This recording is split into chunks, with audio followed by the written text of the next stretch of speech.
Welcome everyone to What the Force, and welcome to Once Upon a Time in the Outer Rim, the show where we cover all of the episodes of The Mandalorian. I'm Marie-Claire Gould, your host, and with me is my good friend and yours, Alex Kane. Thanks for having me back. You're always welcome, Alex. You know that. Sure. This show covers The Mandalorian from a metamythic Western fairy tale, whatever we happen to be able to find in the show perspective. Of course, this means that we use Joseph Campbell, Jungian psychology and symbolism, archetypes, and other mythic concepts to analyze the show, sometimes deep diving into genre, like we will, of course, with this episode, which is fun. Please remember to like and subscribe on your podcast app of choice or on YouTube to keep up to date with the show. You can show your support for the show by supporting us on Patreon or checking out our merch links. Just as a reminder, before we get started, I will be at Star Wars Celebration on a panel called Powerful Light, Powerful Darkness, and you're all welcome to talk about and hear me talk about the mythology of the sequel trilogy, as well as because I will be at Star Wars Celebration and kind of in transit and doing a bunch of stuff, next week's episode will most likely be combined with the week after that episode, just to simplify things. And Alex has been so kind as to agree. Yeah. I fought really hard against being flexible, but you know. No, you're like the sweetest guys. So. Just right. A total, yeah. Let's dig into Chapter 21, The Pirates. And we have a brand new director again. Yes. It was heavily rumored this would be Bryce Dallas Howard's episode, but it was not. It was Peter Ramsey, who I believe is most well known for directing Spider-Man Into the Spider-Verse. Yeah, that's fair to say. Yeah, he's kind of an animation guy. So he made his mark with a 2012 animated feature called Rise of the Guardians, which is like a fantasy with owls, like talking owls. Mm-hmm. I've seen bits and pieces of it on TV. I think my son has watched it, and it's really gorgeous. But yeah, Spider-Verse is kind of what he's known for at this point. So I looked up his IMDb, and he kind of came up as a storyboard artist, and so like all over the place. Similar vibes to say like Dave Filoni in a way, like understanding the visual aspects of storytelling primarily first. Very much a Dave Filoni, or even like Rian Johnson is kind of a storyboarder, I think is fair to say. And George, of course, like always was hiring storyboarders, but yeah. So Ramsey did the storyboards for like Fight Club, Men in Black, Shrek, the Jim Carrey Grinch, and Minority Report, which for like a decade I said was my favorite movie until I decided that it wasn't anymore. But I love Minority Report. What is your favorite movie now? I don't know. I most days I wake up and I think my favorite movie is Escape from New York by John Carpenter. But you're thinking about it a lot. I love that movie so much. I don't know. That's been kind of like the last few years a big one, but I've got all kinds of favorites, of course. Return of the Jedi. I found this episode, although kind of like it was saying a lot, it was doing a lot, very refreshing. It was a confusing script if it had been done by a different director, I think. Yeah, it's like they're sort of like going all over the place in terms of location, but then they're sort of like spelling out the themes that people have kind of missed thus far this season. But we can get into that. Yeah, we've sort of been calling it all along since like the first episode, but a lot of people have just been like, what is going on this season? And like, so this was the episode where they sort of like got a megaphone and they're like, here's what this season is about. And but it, like just on a very, pure level, like this is just a very fun episode that's as somebody who likes Return of the Jedi or comic books or the video games, like, Fallen Order and stuff, like this is a very satisfying episode in that regard. Yep. Yeah. We got a lot of Carson Teva, which was Yeah, nice. it's always super awesome to have Carson Teva back. We also got all of the sort of season 2 directors back that were playing those roles. Of course, we got Dave Filoni in a moment in that same scene with all the fighter pilots. We got Yep.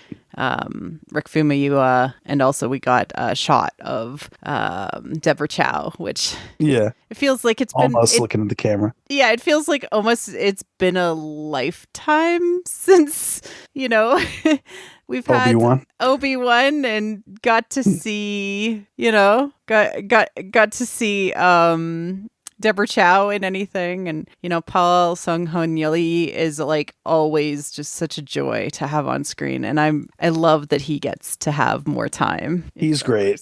Yeah, I really hope that they're considering him as like a potential lead for a spin-off show if they're going to do that Rangers of the New Republic or something like that. Like he's very charming, and if you watch that is it Kim's Convenience that he did? Convenience, yeah, like he is so great in that. Him and the daughter just are so great on that show.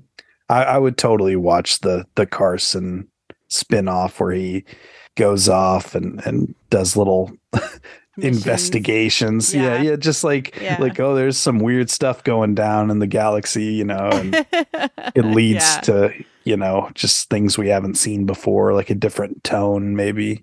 He's a fellow Canadian, and also part of the 501st and the Rebel Legion, and famously we talked about when he was on the show that he hit like the flight suit that they were trying to fit him for didn't fit, and he's like, I have my own, so he brought his own like that's flight awesome suit and brought in his Rebel pilot helmet so that they could actually do a better version of it for the show. This is like one of those examples where like the 501st and like the Rebel Legion are just absolutely amazing in that they know their stuff. Same with like droid builders, and we've heard those stories about droid builders that have been hired by Lucasfilm before. It's like, there's fans that know stuff. Yes, yeah, like the R2 in The Last Jedi, like was basically a fan made thing. It's like he's just one of those guys who is like very much a fan and is embraced by fans in equal measure. It's nice to see. Nobody's like, man, that Carson character, get him out of here. He's very beloved, like sort of instantly a fan favorite. So yeah, and he's a fun character to like have on screen, and it's just kind of like out there just trying to do what's right for the galaxy. Yeah. All right, so we start out with Navarro, and Grief Karga is talking with a bunch of engineers about making some improvements to the Navarro city, including, building the, sort of docks or the where they store everything and the market and the trade area next to the shipping area, and building, like kind of like a train so that they can ship things in around the city very easily. And it's really like expansive because he is very much working on making Navarro bigger, better, all of those things. And as he's just having these conversations, the pirate corsair ship shows up. I love this ship. Yeah, it looks great. It's Gorian Shard, who's back basically to pick a fight. And it's instantly a pirate's movie. It's a pirate movie. Yep. Including like using cannons on the port. Oh, right. It's a port and pirate movie. Like you would see like Pirates of the Caribbean as an example. Yeah. Or Peter Pan or whatever, Yep. Very good. Cutthroat Island, one of my favorite pirate movies. They spent way too much money on that movie, but still amazing and beautiful. And I love the line that Gorian Shard says when he talks to Grief, when they get on the holo together. He's like, "You're dressed for the pomp of a wedding feast." Yeah, it's like when we saw this planet again, like in the first episode of the season, it's like this very beautiful, pristine place. And it's like nothing bad's ever going to happen here. And we got this nice golden statue of IG-11. And it really gets beat to hell in this episode. It's tragic. It really does. And, Gorian Shard is blaming, of course, Grief Karga for the death of his helmsman, which was, there was kind of like that shootout that happened on the street between the pirates and Din and Grief from the first episode. This is, of course, we were like, this is going to come back. And boy, were we right.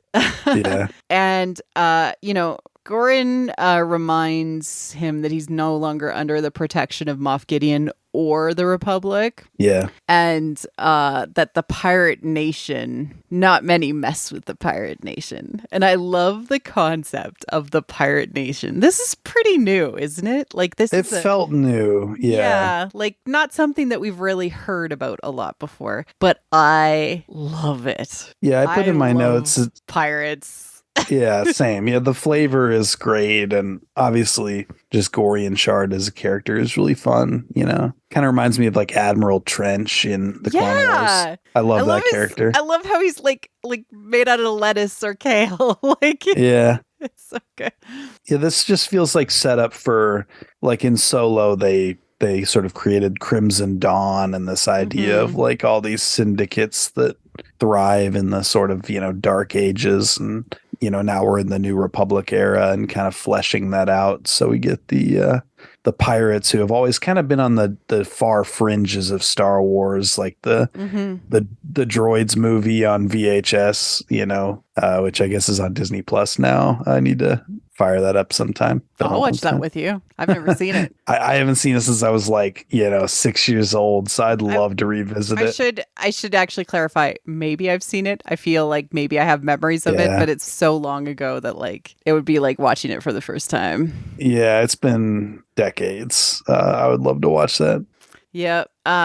So to me, this is really important because they set it up to say this location is thriving because, we've talked about kind of the Arthurian references before. When the Grail comes to the United Kingdom and to Camelot, that's when things thrive, basically. And Navarro has been blessed by having Grogu come to Navarro. Yeah. Mm-hmm. Right? So the stable city, the known place, this was the original home of our covert when we started everything, our Mandalorians, even though they were kind of hidden underground. It's still important that the original home is in peril. This planet being in peril is significant from a mythological perspective for the Mandalorians.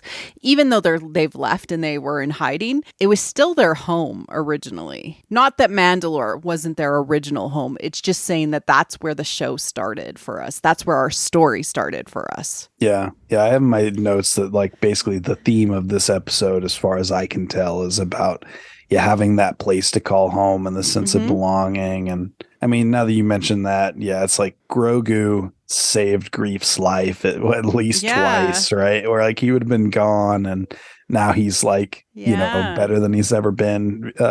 Sort of that, on Navarro, you have this Imperial facility with cloning tech and stuff. So you have that powerful light, powerful darkness thing, that Luke says in The Last Jedi. You kind of sort of Grogu being the light, to meet it or whatever. Well, he is, so he is the elixir. Right. Yeah. He is the thing that you transform because of. He is the thing that you pull yourself out of the darkness for. Mm-hmm. Right. He's a symbol. He's the Holy Grail. Yeah. He is the thing Empire. That heals. Yeah. And they want to kind of pervert his power through the Faustian means, right? The sort of they want to Frankenstein themselves into being powerful. Force. Yeah. Yeah. Which never quite works out, but you do have this specter of Moff Gideon kind of moving back into the fold, which is fun.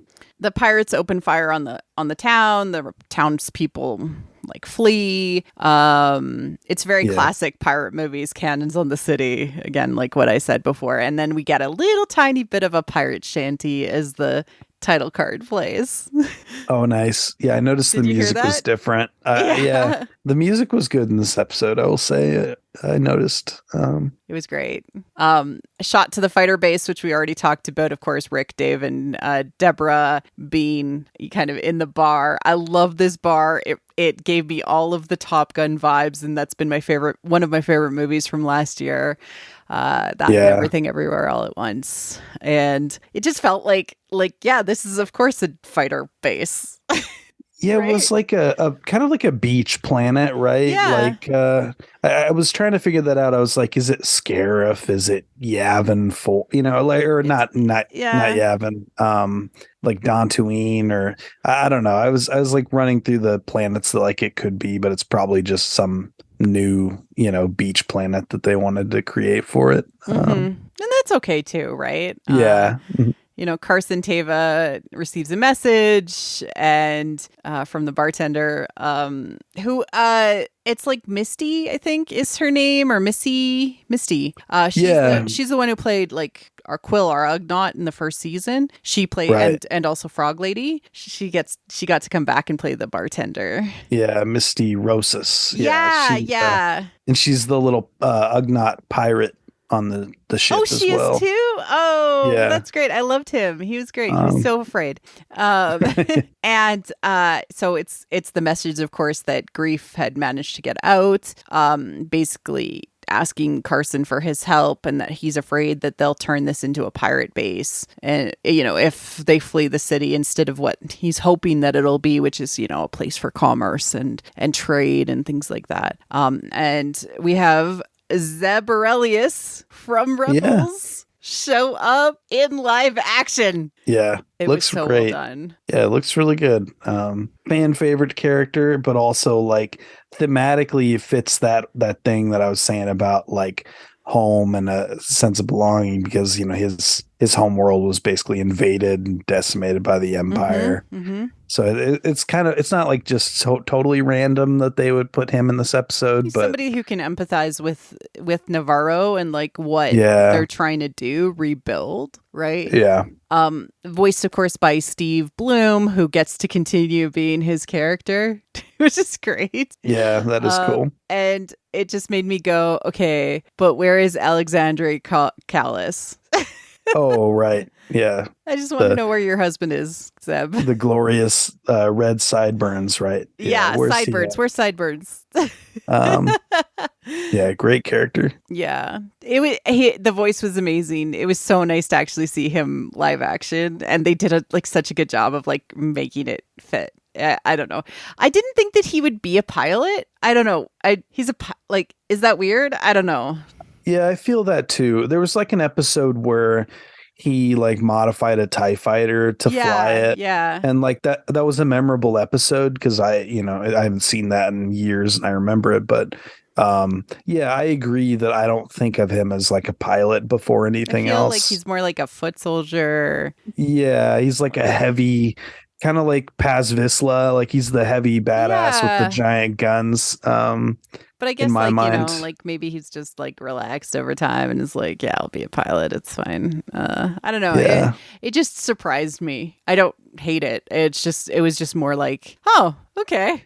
Yeah, it was like I saw people on Twitter sort of saying like, oh, there's a cameo, blah, blah, blah. Like, I can't believe somebody spoiled the cameo for me. And then so I like, woke up and immediately watched the episode first thing in the morning. And it was like, just not who I would have expected the cameo to be. But it makes sense with kind of like, Ahsoka coming and, the sort of rebels becoming more and more relevant again. Yeah.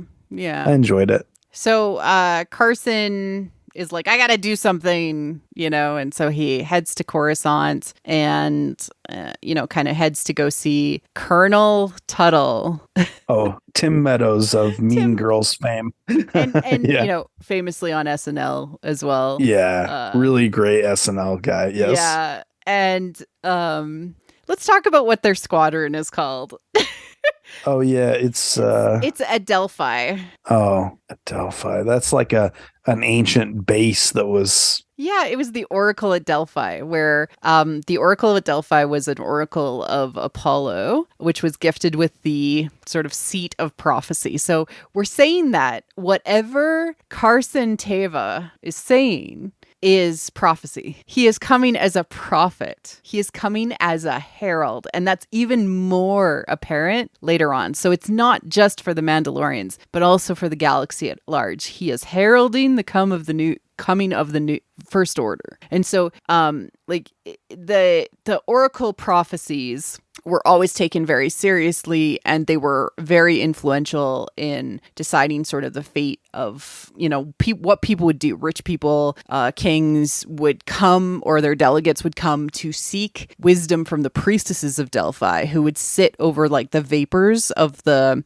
sort of like the mountain, and like basically have visions. They were probably just like high on like whatever gases or leaking from, you know, whatever happened, but like these visions were interpreted and then taken very seriously. And so he's like, hey, there's some bad stuff going on, we have to stop, you know, help. I'm asking for approval for a Delphi squadron to help. And like Elia Kane or G68 shows up. Oh, we do not trust her.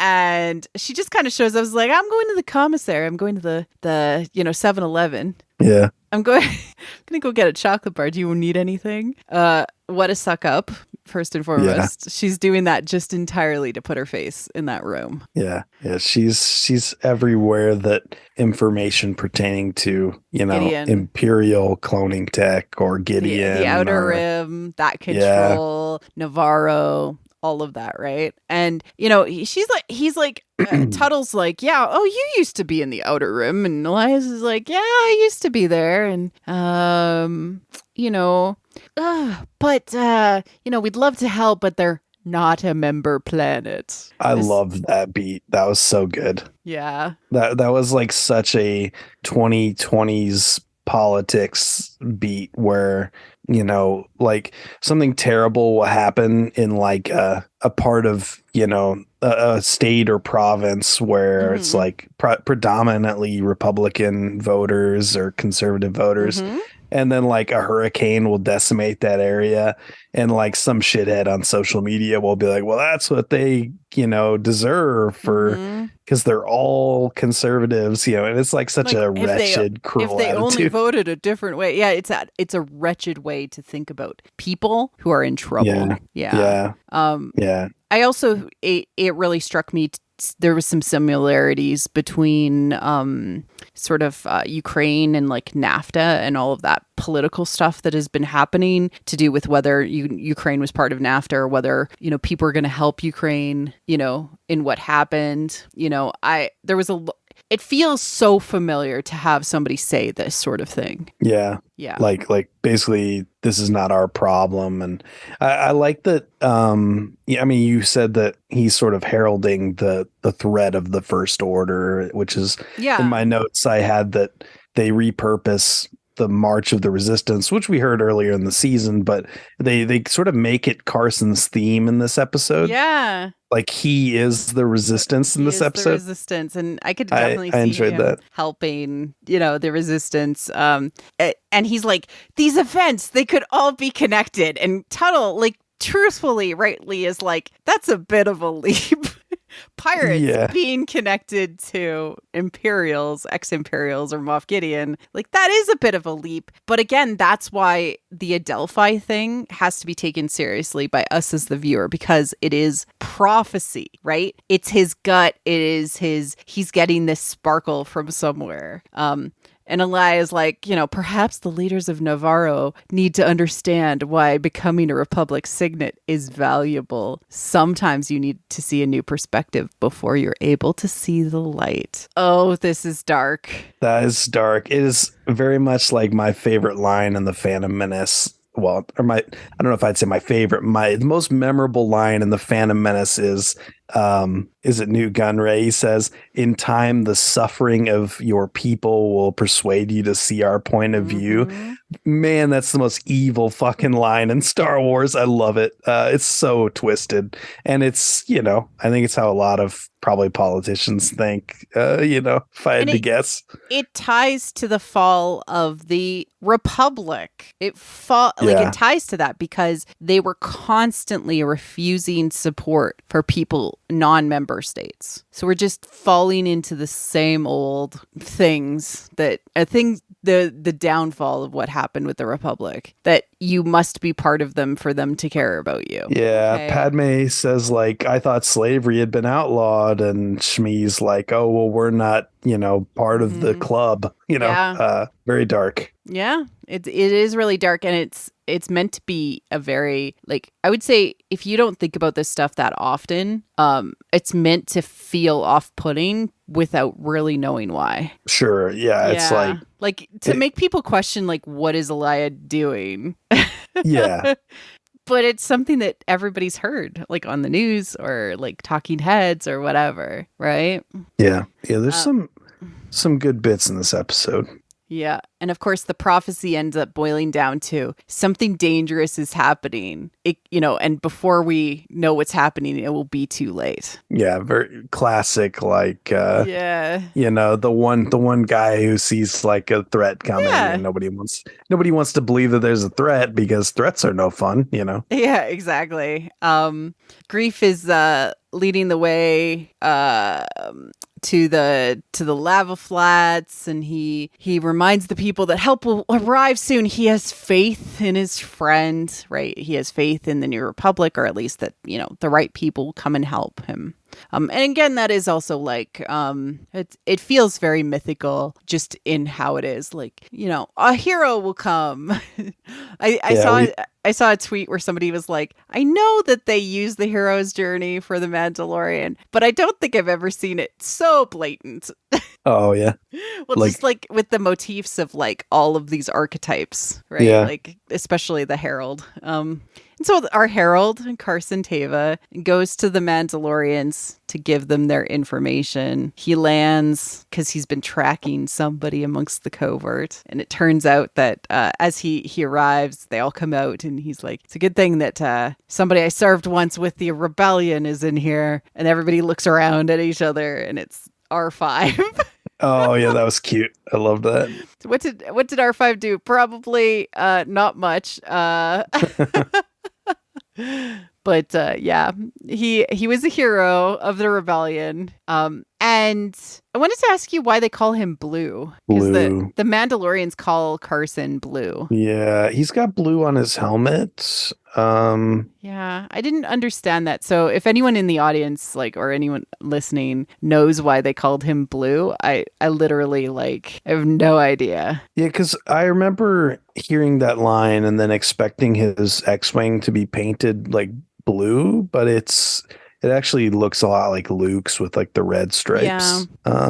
Yeah. So I don't know if it was blue in earlier episodes and that was almost like a mistake, but I mean, like there's blue on his helmet, and I obviously like we talked about the Rangers of the New Republic thing, and the logo that they had for that show, like the mock-up logo was blue. So it could be that Rangers are associated with the color blue. I just want to know what anybody else thinks, because I was like, I don't understand this. Yeah. Like it's like they're trying to like spit it back at him. It's kind of like maybe it's a way of calling him a cop. Like oh, okay. Like saying like, Boys get out of here, blue. Pig. Yeah. Like maybe that's it. Yeah, that's a good call. Maybe. Yeah. I'm just spitballing here. It didn't make a lot of sense to me, except for that way. Yeah. So he hands Grief's message to Din and say, "Oh yeah, it's not your fight, but I'll just keep on reminding you that your friend is in danger." Yeah. Loved it. Yeah, he's really good here. And then so I think it's important to talk about like the herald, right? So I said this is the herald, right? He is playing this role of not only heralding and saying, "Hey, the danger is coming. Hey, the change is on the wind," right? So heralds announce that there's going to be a change needed for the hero's life, and they are the catalyst that sets up the whole adventure. So this mini one, but also what ends up happening for Bo-Katan. Yeah. It's often like news of a threat of something happening in a faraway land, or could be just something to say, hey, there's something wrong here. It also shows brings clarity to the hero about some sort of dissatisfaction they have with their current life, and gives them a tempting glimpse at a new life. And so they tend to single out the hero. So he does focus on Din, and really picks them for the journey. So I think the herald for Din specifically is actually grief with Carson's help. Just because of all of the like, hey, come and get your tract of land. Hey, I'm your friend. Hey, this is the better life that you could have if you became the hero that we need you to be, if you went on this journey. And it's so classic Joseph Campbell. Yeah, like you get Leia like via R2D2, so it's kind of the same like type of thing, like the Raven sending the message or whatever. Yeah. I don't know. The phrase that I always think of for that, the concept you were talking about is like that, like there's a sickness in the world, and we keep getting that Elia Kane character coming in and sort of talking about imperial technology, and we get. I mean, in the Matrix, it's the White Rabbit. Oh, sure, right? Yeah. Just follow the white rabbit, and she just has a tattoo of a white rabbit. The white rabbit is the herald in Alice in Wonderland. Right. Sure. Same thing, right? So it doesn't necessarily have to be somebody who's saying, "Hey, dummy, come with me into the magical unknown of the hero's journey. Come and transform. Come and go on this journey." It doesn't have to be that. It can just be the feeling that something is off in the world too. Yeah.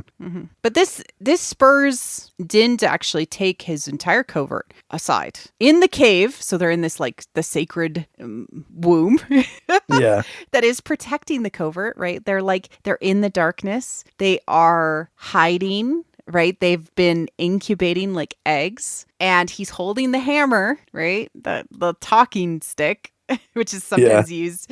And he's like, we know we had problems with Griff Karga before, but he had a change of heart. This is what you were pointing to before when you said that Grogu healed Griff. Yeah. He gave him the elixir. Yeah, because he was a very mercenary, cold, calculating guy at one point. And that was in Mandalorian episode 7. So near the end of that first season. My life and my foundling and my charge's life had been saved by him. And he has offered tracts of land,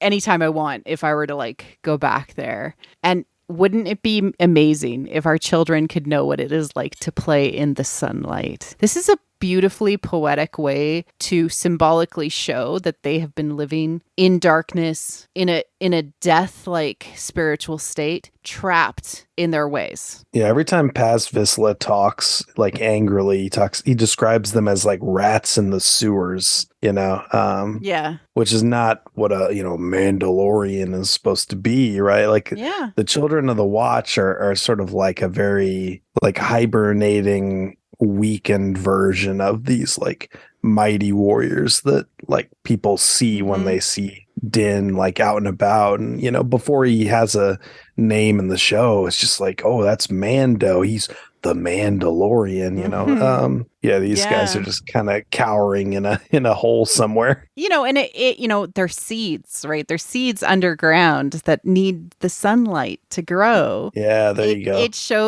shows all of that symbolically with that speech. That is really cool. I'm so happy with this episode. Yeah, I mean, like I said something like last week, I think, like about how like, oh, this Paz Vizsla guy is kind of like won me over. And then in this episode, he sort of wins everyone over, I think. Everybody kind of loves what he says, where he's like, because we are Mandalorians. It's just like a great moment. Like, and then, of course, why would we sacrifice ourselves again? Like, why sacrifice again? Why? Well, because we're Mandalorians and this is the way. And, he oddly pulls Bo-Katan into the argument. She's just sitting there quietly, and he's like, Bo-Katan didn't give up on my son's life, even though we all did. We shouldn't give up on these people. It's like, whoa. Yeah. He got a little bit of like something from that like love and compassion and care that Bo-Katan brought him. Yeah. That's cool. That's Star Wars. I love it. Yeah, I really like that guy now. Did this episode make you like the men? Like, because a lot of people have been complaining about them, and I'm like, they're getting there. The themes are there. Oh, this is what they're doing. I was very patient with it.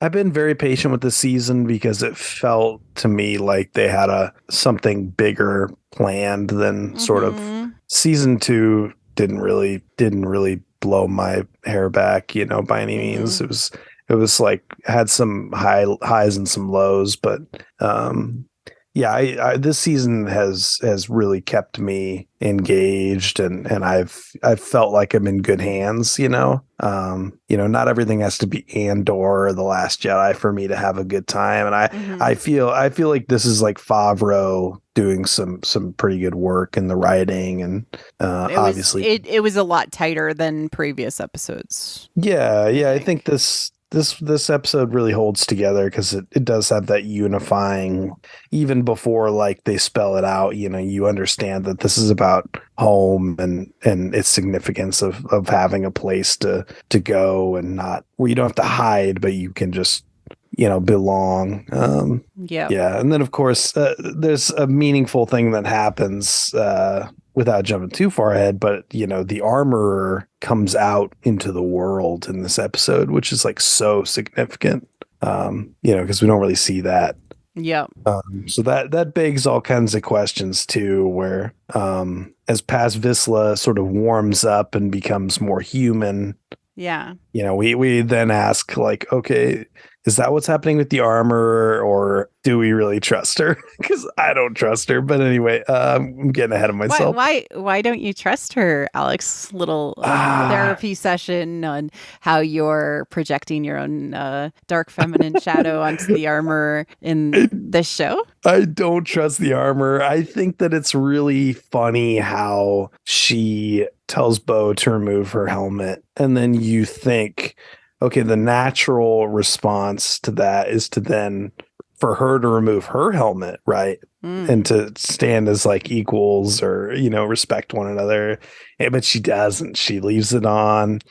And, she's like states her goals very clearly about, like Bo Katan, who like I was talking smack about before, is like the one to lead us now and unify us. And like, I'm just like, man, I don't. You were jumping ahead, but I'm so sorry. I find it fascinating that you and so many men don't trust the armor. Oh, it's a men thing. Okay. I don't know. I think so. I think that it is probably Twitter infecting me with all the theories of like who she might be from like the animated shows and stuff. And just I have a question for you. In a period of fear like this, has she been wrong to protect the remaining people that she could find? Oh, well, I mean, that's good. Yeah. I mean, obviously she has like, brought more Mandos together, and like they're obviously doing better than they were in the best earlier way on. that they could. Yeah. I see what you're saying. What is it about her that is so scary? Well, I mean, she's not scary so much as like, trust her. I mean, she's not like going out and like, she's not going out and doing resistance stuff or scouting. She's not like Mando and Bo Katan went to Mandalore. The home fires burning, like home forge burning. Sure, but like she's all about the tradition and the home world and all this stuff, and she has this narrative about how it was poisoned and like it's not safe to go there, and then Mando and Bo do, and it's fine. And so there are sort of cracks in her narrative is more what I'm saying. I mean, but she thought that for how long, right? So the Night of 1,000 Tears happened sometime during the age of the rebellion. Yeah, I guess right? We're sort of not clear on that, but it's probably it's like probably before A New Hope, I guess, but way after the Clone Wars. something like that. Somewhere in that like 20-year period. 10 to 15 years, whatever time is right since that happened. I think she's a great character, but I just get that vibe of like, Maul or whoever. Okay. So let's talk about Dark Feminine. You're absolutely picking up on Dark Feminine and projecting on her. Okay. Yeah, I don't know. I get it. I get that vibe that she's got remind this... you of, say, Mother Talzin? Probably. It's been a long time since I've watched those episodes. Or the but yeah, that's fair to say. That's fair to say. Yeah, I mean, I don't know. I was thinking like Maul in Rebels or even in like season 7 of the Clone Wars, where it's like, that very like seductive cadence of voice, but like, there's a plan, that's often with that kind of character, you get good intentions, maybe you get good results, but there's like a lot of death and destruction to get there, that sort of, the Wanda Maximoff type of thing, I just absolutely do not see that she has done anything to indicate. No, I know. She's doing anything but literally incubating Mandalorians. Yeah, she hasn't done anything. I think that it's just, I don't know. I think it was like so much of how static they've been that, you kind of want some turn. I mean, she was a badass in this episode. We've kind of leapt. I totally broke our progression here, but yeah, no, I mean, I loved seeing her in action. I find this super fascinating because you're not the first person that I have seen have like a very visceral, she's the villain reaction to her. I love the character. I want to tell you that it actually calls it out in the show what she is. She is a villain right now because she needs to be. She's a snow queen. She is protecting her children. She is absolutely a villain. But, Bo-Katan talks to the troops who are saying, I'm going to take you on this troop transport. And this is your opportunity. You can all be heroes in this situation. This is your chance to get yourself out of the underworld, out of exile, out of being hidden in a cave. And heroes and villains are interconnected because villains are just people who are stuck in a shadow version of a heroic journey. They're stuck in the underworld. Yeah, I see what you're saying. They are stuck in a cave, Alex, symbolically. Yeah. They're literally in a cave. Of course they're villains. Of course they're not going to be everything that an ideal person is doing on a journey, right? They're not going to be self-actualizing in a friggin' cave. They can barely keep away the turtle kaiju. The turtle, yeah. I mean, we've all been, stuck in a cave at one point or another. Yeah, you and I have talked about this. How I'm like, Alex, you're totally spiritually dead right now, and you're like, you know what? I probably am. Yeah. And I've said they're little shelled Mandalorians. They need their little seeds. They need to be in the sunlight to grow. I dig it. Yeah. I mean, I don't know that it's going to be, I mean, like, I don't know to what extent that's purposeful, but I feel like we haven't been... I don't know a lot that of people haven't trusted her, right? Change from being Dark Feminine. I truthfully do not think that she will change because we need the Dark Feminine. We need especially like masculine people need to see the feminine as part of something inside of them. And the fact that so many people are projecting on her that she is a villain when literally all she's done is protect people. Yeah, maybe not through the best methods, arguably. But I think it'll be fascinating to see what happens if she turns out to be like, mustache twirling. I will be shocked. Yeah, I don't know if I quite see it like that either. Yeah, so you would say Wanda Maximoff, right? Yeah. There is a need for our societies to remember that goddesses are often also vengeful, and that Joseph Campbell talks about how sometimes when you meet the goddess on your journey, the goddess destroys you. Yeah. Right. But that's because the goddess is many things. And sometimes you never see, if you saw the goddess in its full version all at once, it would be too much for your brain to fathom. Because from a Joseph Campbell perspective, femininity is all powerful. And that's why that's why she's mistrusted, is because people aren't, in touch with this type of archetype. Mm. And we don't see her that often. So because the divine transcends duality, that's why we don't see her face, because to see her face would be to put like a name to this idea, this archetype. And there might be a way where she shows people the path that they can also walk in both worlds. Yeah. Right? Yeah, I know we went way off the rails, but I am an advocate for dark feminine archetypes as something that is useful, because if you do not eat that shadow, it will consume you. It will become bigger. This shadow, this idea that she is evil, is like something that is so fascinating to see in the fandom as people project onto her. They put their dark mothers onto her. Mommy issues. Yeah. That's probably fair. So I'm thinking about like Sorsha. Is it Sorsha in Willow? Sorsha. Yeah. How she stays back at the castle and doesn't want anybody. Yeah, she doesn't want anybody to leave because it's dangerous out there. But Mad Mardigan's like, fuck it, I'm gonna go adventure and get lost and killed, because that's what like the masculine hero would do, I guess, right? All right, I see what you're doing now. I see the thought process now, that she was a necessary way of thinking, or else I would like to see her transform and find her way out of the darkness. But she is fulfilling a role, which is like and we're gonna get to it in a bit. So I don't want to say all my notes now. But sorry.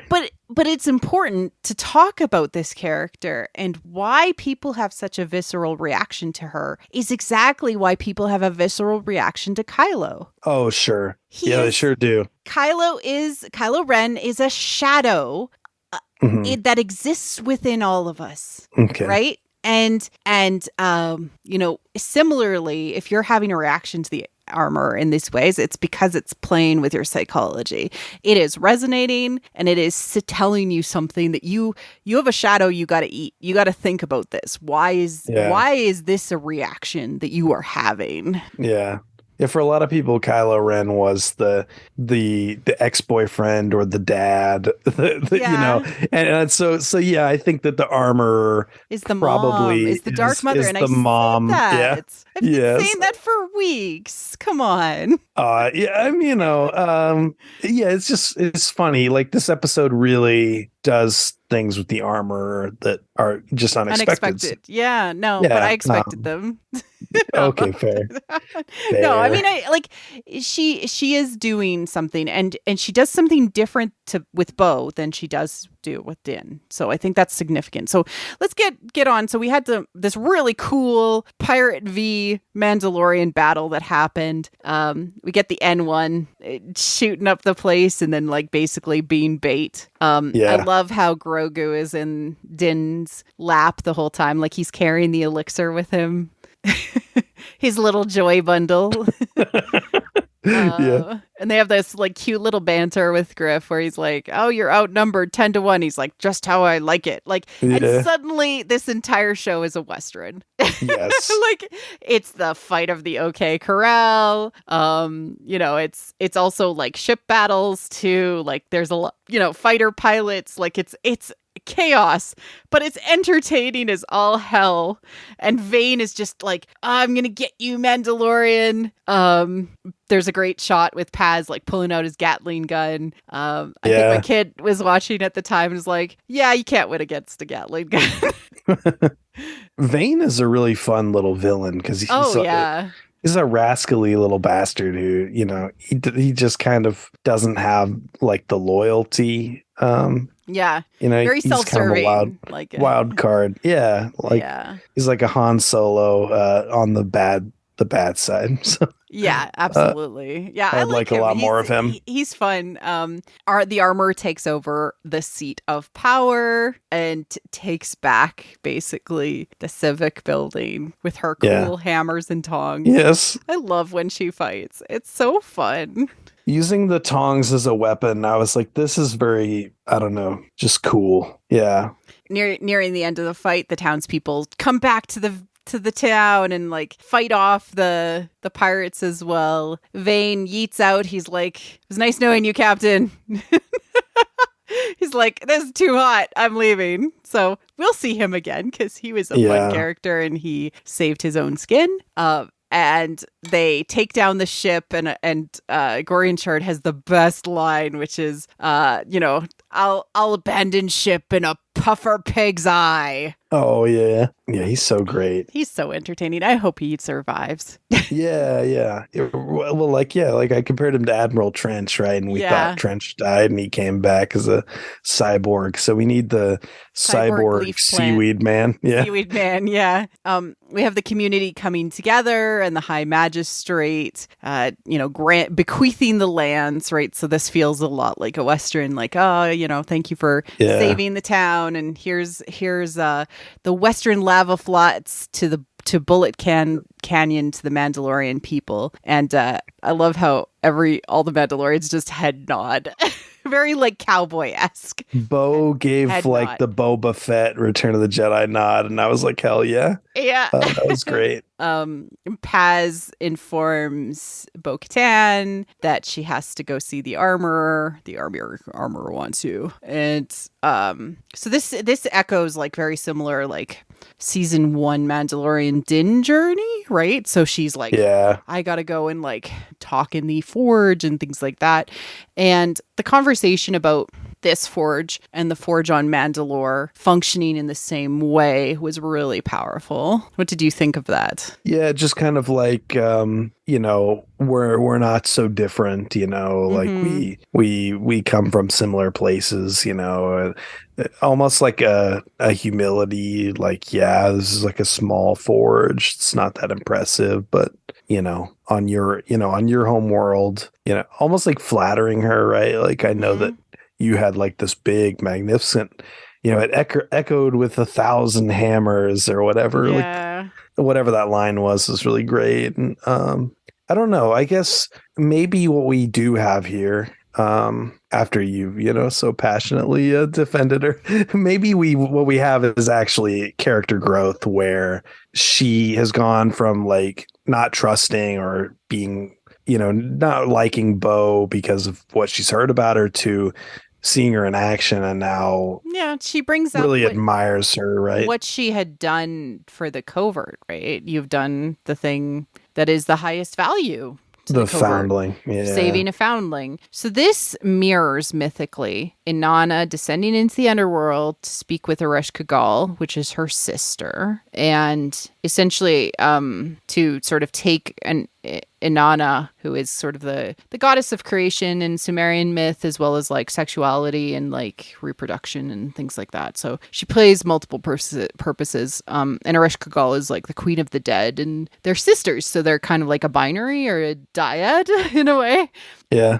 And when you descend to meet the dark goddess, you are trying to understand that you have to walk between the light and the dark, right? This is the way. You have to find your way between selfishness and selflessness, right? You have to find your own true path. And what do we find by the end of this conversation? She removes her helmet because she walks in both worlds.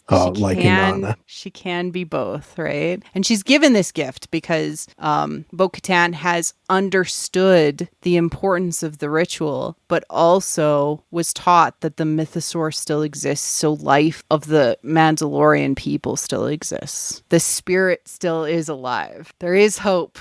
There is something to strive for. Yeah. Yeah. And I like that Bo kind of delayed taking off her helmet. I like that. Like she had found value in, something being part of the community. Yeah, like and respects it. Like doesn't like this all would have been like a joke to her before she spent time with these people. And yeah. It's funny, I had like in my notes all this stuff about Inanna back when we did like episode 2 of season 3 where they did the descent into the underworld, and now the stuff comes back to be relevant again, right? Like they go in and out of the underworld all the time, right? But the armorer left the underworld. She left the cave. She went to the civic building, right? For the first time, essentially. Exactly. Being stripped of what you are and then basically being reborn is really significant. So she's kind of like baptized or dies in a way by taking off her helmet, but is reborn as somebody who can actually do this big thing, which is pulling together the Mandalorians and bringing them to Navarro. And, I do not blame anyone who ships the armor and Bo-Katan. They had a lot of tension, and that is very sexy. So the tension's great. Like they clearly have like a lot of like respect, or they're both aware of the power. And I don't know. I liked how that name Aresh Kagal sounds like Exegol, by the way. Nice. But maybe that's where it's from. I don't know. Yeah, that's what I'm wondering. But yeah, I dug that scene, and I think that the Inanna stuff that I read about how she like kills her before they resurrect her or whatever, I think that's where I got some of my thinking about like, wow, I really don't trust her. But you're right. There's a lot more going on there. Symbolic death. Yeah. It's always symbolic death. It's death of who you thought you were, and you have recollected all of those pieces and been reborn and transformed. It's like a caterpillar going into a chrysalis and becoming a butterfly. You can never be a caterpillar again. Yeah. Right? You collect those things that you have learned along the way. I love that she says, like, I was taught that the mythosaur existed only in legends and that we need all Mandalorians. We must walk this way together. What have we been saying, Alex Kane? Yeah, I think we've called a lot of this for a long, long time, which is fun. Yeah, I love being right. It's fun. It's fun being right. I guess what's unexpected to me, is like the fact that she's like, okay, we're going to bend the rules now. And like, Bo gets to take off her helmet. Did she say that? No. Well, just the, take off your helmet. She is saying you've come to a place where now you can leave the underworld. Yeah. Okay. I see what you're saying. Yeah. Both worlds, the known world and the unknown, the living world and the underworld. Bo can walk in both places. Jon Favreau knows this stuff too. So like, I'm not wrong. Like she can go out to the people and bring them back so that they can heal as a populace. And, it does shock like Paz. It shocks Din. He doesn't really say anything other than like, okay, this is the way. Gotcha, boss. But it will be interesting to see how this plays out. Yeah, to see if like Bo is just like, I'm gonna lead, or or if the mythosaur is gonna be like a literal presence, or like if it's gonna come back into play. One would imagine it will in some big, spectacular fashion when it's needed, but it's just nice to see Bo with some sort of hope, right? Yeah. I mean, by the end of this, she's like fully, what to me, I think the elixir that Bo is going to bring to the rest of the Mandalorians is that there is a community of Mandalorians that are making their way on Navarro, that are living together and trying to make Mandalorian community work, that they have value in being together instead of being separate. And she was always trying to bring people together for the sake of whatever mission, right? instead of just being together for the sake of being together. Yeah. And I think that that's what she's going to say. Retaking Mandalore will be an eventuality of the community coming together. Sure. Yeah, but this will be their home for a while, probably. And, yeah. It'll be cool to see like season 4 and there's like a Mandalorian community like compound or something. There's like barracks and stuff. They have beds. Imagine beds. Yeah, I'm wondering what they'll do. Like, they don't have any ships, like they said, which is so funny. Like, will they start to build, I don't know. Yeah, like you said, barracks. I guess they'll build something. But yeah, she's so heroic by the end of this. Like, it's very, she's feeling herself. She's very like, Han and Luke at the end of A New Hope. Like, she is filled with hope and strength, and it's apotheosis, baby. Miraculous energy. She's got the secret stuff, the secret sauce, the elixir to bring to others. Gotta get together, some of that. They are stronger than they are apart. I, the first time watching this episode, ended the episode right here. So I was like, that's a perfect ending. Click. Oh, right. And then and then there was this whole thing with Carson. Next time on Dragon Ball Z. Yeah. I mean, it definitely feels like they're pulling in what they originally intended to do. Maybe with the first little bit of Rangers of the Outer Rim to like set stuff up or something. I don't so mind bookending the episodes and making them a little bit longer. It's fine. But Carson just doing his little patrol, runs into a Lambda shuttle. It's an Imperial shuttle, and oh my gosh, it matches Moff Gideon's shuttle that went missing. Oh no. And there's a Beskar alloy on the inside of the ship. Did the Mandalorians take Moff Gideon? Yeah, I remember there were like Imperial Mando commandos or whatever in Rebels. So Fenrau. They looked really badass. It was like the old like Macquarie concept designs for like Boba Fett, I think, before they settled on one. So I don't know if that's what they're doing. I mean, like originally Gideon had like the Dark Troopers, which is again like a very old like Legends EU concept. So this feels like probably, bringing in those, I think they were called like super commandos or something, like, Mandalorians who had, pledged loyalty to the Empire.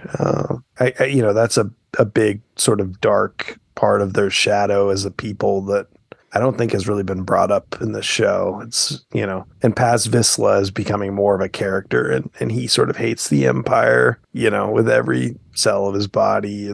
And so you would really hate, he talks to Din at one point, like this guy shares tables with people who have Imperial currency, that kind of thing. So, I imagine the drama would be good if you get him in a room with some people who are, Imperial loyalists in Mando armor. Yeah.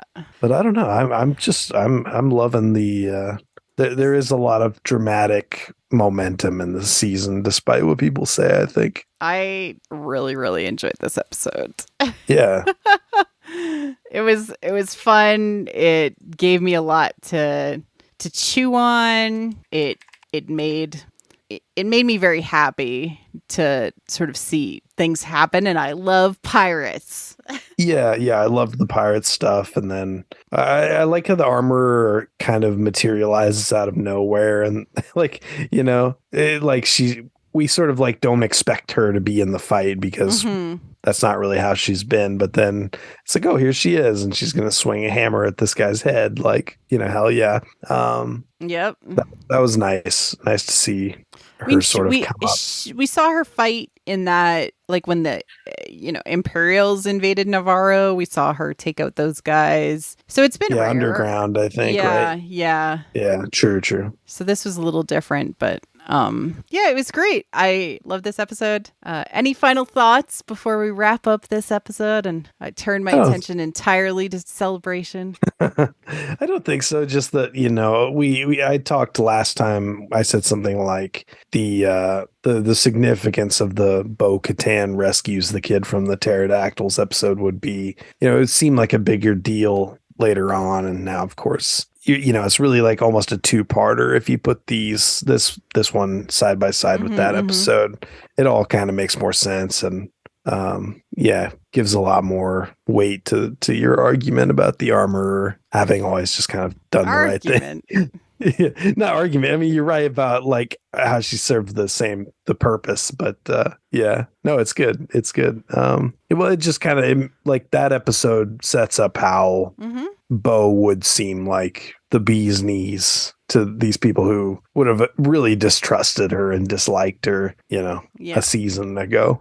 But a lot of time has passed since then, apparently. Yeah. So we'll see. I mean, I personally don't think that the armorer is going to be like, and now you all must wear your helmets all the time to all the Mandalorians that they find. No, that would never work, right? I don't think that would work. So I think that there's some sort of transformation happening with her, right? So, yeah. I mean, like churches over time, like churches evolve and become more lax to gain more members and to stay relevant with like society at large, right? Like, so I mean, you either stay this like tiny little Orthodox, little cult, as people like to call the Children of the Watch, like Bo did, or you evolve and grow and you can flourish as a town, Mando town.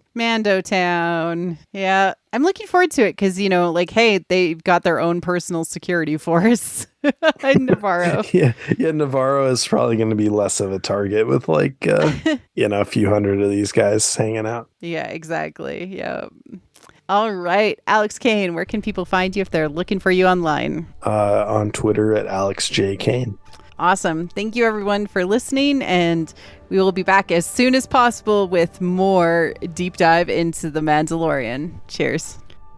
Thank you for listening to What the Force. I'm Marie-Claire Gould, your host. Our music is orchestral music by Christy Carew for What the Force. You can support the show directly on Patreon at patreon.com/whattheforce. We like to thank all our patrons, especially those who love and are obsessed with What the Force: Melody in Wild Space, How Rude, Anna Perez, Neil, Christian Luca, Carly Ann, Josh Johnson, Scott C., and Susan. Support the show by wearing the Force with our merch. Like and subscribe on YouTube or leave a 5-star review on iTunes or other podcast apps. It helps people find the show. You can connect with us on Twitter at WT Force Show, What the Force Podcast on Facebook. Our website is whattheforce.ca, or you can join the Discord. Links are all in the liner notes. Feel free to reach out and start a conversation. Cheers.